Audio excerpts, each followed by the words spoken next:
Hello friend, Rakesh self study में आपका स्वागत है। आज क्वेश्चन हम देखेंगे।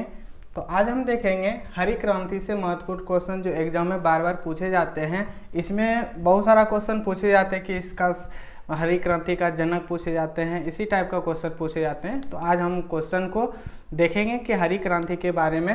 तो चलिए शुरू करते हैं क्वेश्चन को। तो हरी क्रांति के बारे में जान लेते हैं कि हरी क्रांति की शुरुआत 1960 के दशक में नॉर्मन बोरलॉग द्वारा शुरू किया गया था। यह एक प्रयास था। इन्हें विश्व में हरी क्रांति के जनक के रूप में माना जाता है। यानी विश्व में हरी क्रांति का जनक किसे माना जाता है? नॉर्मन बोरलॉग को माना जाता है। और हरी क्रांति की शुरुआत कब हुई थी? तो 1960 में हरी क्रांति की शुरुआत हुई थी।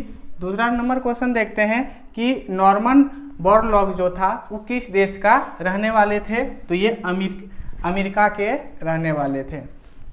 नेक्स्ट क्वेश्चन देखते हैं। नेक्स्ट क्वेश्चन में दिया गया है कि भारत में हरित क्रांति की शुरुआत कब हुआ था? तो भारत में हरी क्रांति की शुरुआत 1966 या 67 में हुआ था, जो तीसरी पंचवर्षीय योजना में हम लोगों का लागू हुआ था। ये बहुत इंपॉर्टेंट क्वेश्चन है कि भारत में हरी क्रांति की शुरुआत किस पंचवर्षीय योजना में शुरू हुआ था? तो तीसरी पंचवर्षीय योजना में शुरू हुआ था। भारत में हरी क्रांति का जनक किसे माना जाता है? तो भारत में जो है हरी क्रांति की शुरुआत डॉक्टर एम.एस. स्वामीनाथन को माना जाता है, यानी भारत में जनक माना जाता है। और विश्व में अगर कहे तो विश्व में कौन होगा? Norman Borlaug. नेक्स्ट क्वेश्चन आते हैं। दिया गया कि भारत में कृषि उत्पादन बढ़ाने के लिए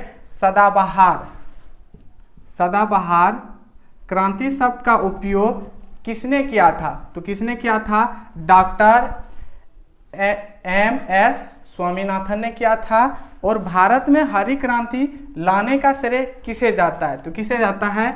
डॉक्टर एम.एस. स्वामीनाथन को जाता है ये क्वेश्चन।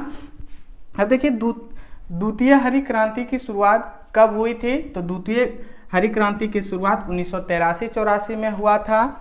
भारत में श्वेत क्रांति का जनक किसे माना जाता है? भारत में जो है श्वेत क्रांति, श्वेत मतलब सफेद होते हैं, यानी दूध क्रांति का जनक किसे माना जाता है? डॉक्टर वी कुरियन को माने जाते हैं।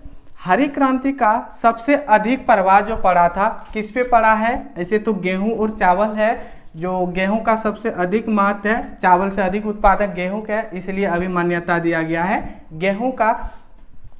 भारत के पहले मंत्रिमंडल 1947 ईस्वी में कृषि और खाद्य मंत्री बनाया गया था। तो किसको बनाया गया था? डॉक्टर राजेंद्र प्रसाद को बनाया गया था। अब हम नेक्स्ट क्वेश्चन देखेंगे। नेक्स्ट क्वेश्चन में दिया गया है कि हरित क्रांति शब्द के प्रतिपादक कौन थे?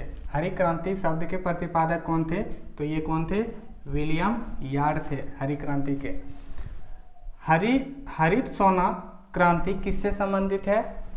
क्वेश्चन बहुत इंपॉर्टेंट है। हरित सोना क्रांति किससे संबंधित है? बांस उत्पादन से है। और ग्रीन गोल्ड क्रांति किससे संबंधित है? ये है चाय उत्पादन से संबंधित है। गंगा क्रांति किससे संबंधित है? तो भ्रष्टाचार के खिलाफ से संबंधित है। कौन? गंगा क्रांति। भारत में नीली क्रांति का जनक किसे कहा जाता है? भारत में जो है नीली क्रांति का जनक किसे माना जाता है? अरुण कृष्णन को।